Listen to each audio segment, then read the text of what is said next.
नाज़रीन,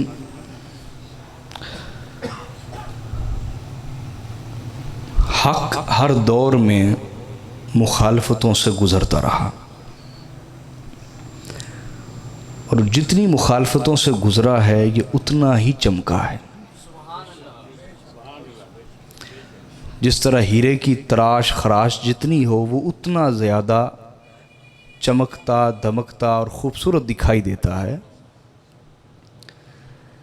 ऐसे ही हक़ और अहले हक़ तकलीफ़ों से गुज़रने के बाद उतने ही ज़िंदा व जावेद हिदायत के सितारे बन जाते हैं, चमकते दमकते। आज के इस दौर के अंदर भी जो लोग हिदायत की राह पर गामज़न हैं, अल्लाह और उसके रसूल के रास्ते पर हैं और अहले बैत का रास्ता उन्होंने अपनाया है,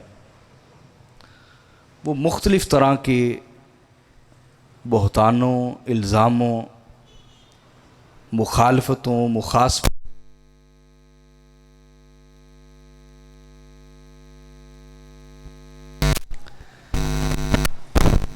लेकिन अगर वो साबित कदम रहें तो अल्लाह पाक ने कुरान पाक में जा बजा मिसालें बयान की हैं कि जिस तरह तुमसे पहले भी बड़े बड़े फ़िरौन आए,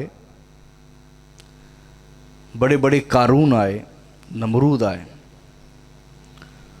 और वो अपना जुल्म अहले हक़ पर ढाते रहे, लेकिन अहले हक़ इस्तिकामत के पहाड़ बनकर जमे रहे। बिल आखिर तारीख़ में अहले जुल्म ख़त्म हो गए और ज़िंदा व जावेद अहले हक़ रह गए।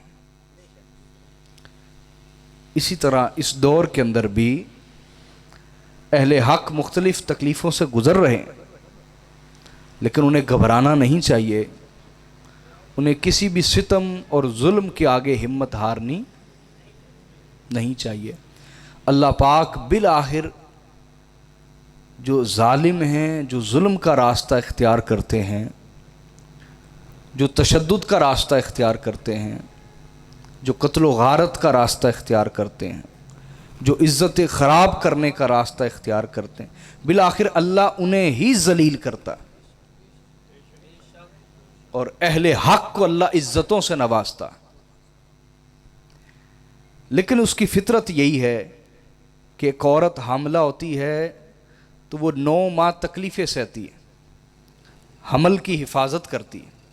हमल की बोलिए, अगर उसको माँ बनना है तो ऐसा नहीं होगा कि रात को हामला हुई और सुबह माँ बन गई, ऐसे नहीं होगा। ये अल्लाह की बनाई हुई फितरत है। अगर किसी औरत को माँ बनना है तो उसको हमल अपने पेट में भी लेना पड़ता है और उसकी हिफाजत के लिए एहतियातें भी बरतनी पड़ती हैं। अगर बेएहतियाती करेगी तब भी हमल ज़ाया हो जाएगा, ऐसा ही है ना। उसको एहतियाती तदाबीर भी इख्तियार करनी पड़ती है, उसको हर वक्त मुख्तात भी रहना पड़ता है। वो आम औरतों की तरह चल फिर भी नहीं सकती, आम औरतों की तरह खुले बंदो सफ़र भी नहीं कर सकती, आम ख़वातीन की तरह वो सो भी नहीं सकती। उसके सोने का अंदाज भी बदल जाता है, चलने फिरने का अंदाज भी बदल जाता है, माकुलात जो कुछ खाना है उसका शेड्यूल भी बदल जाता है।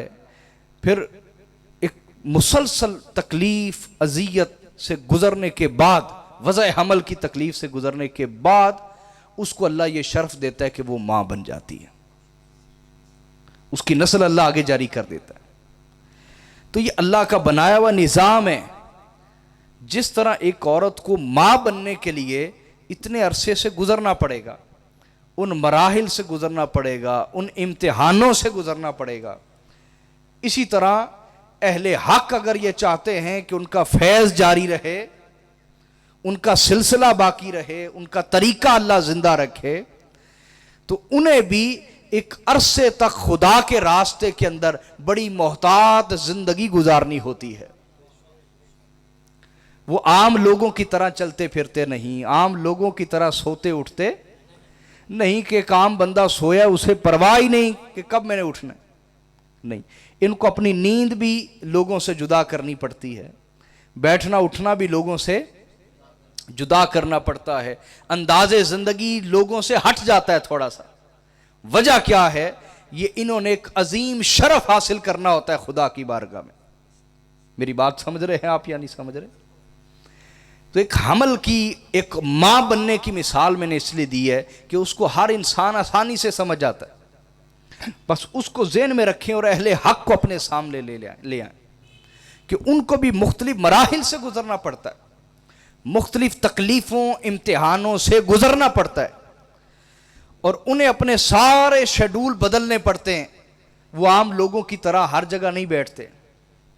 समझ आ रही है? उनकी सोबत भी मोहतात होती है, उनका कलाम भी मोहतात होता है, उनका खाना पीना भी एहतियात वाला हो जाता है, उनका चलना फिरना और सफ़र भी बेमकसद रहता नहीं है। मेरी बात समझ रहे हैं? ये प्रोसेस से गुजरने के बाद अल्लाह पाक उन्हें यह शर्फ अता फरमाता है कि जो उनके मुखालिफीन होते हैं वो नेस्तो नबूद हो जाते हैं, और अल्लाह इनकी हक की आवाज़ को क़यामत तक के लिए जिंदा, जवेद और बाकी फरमा देता है।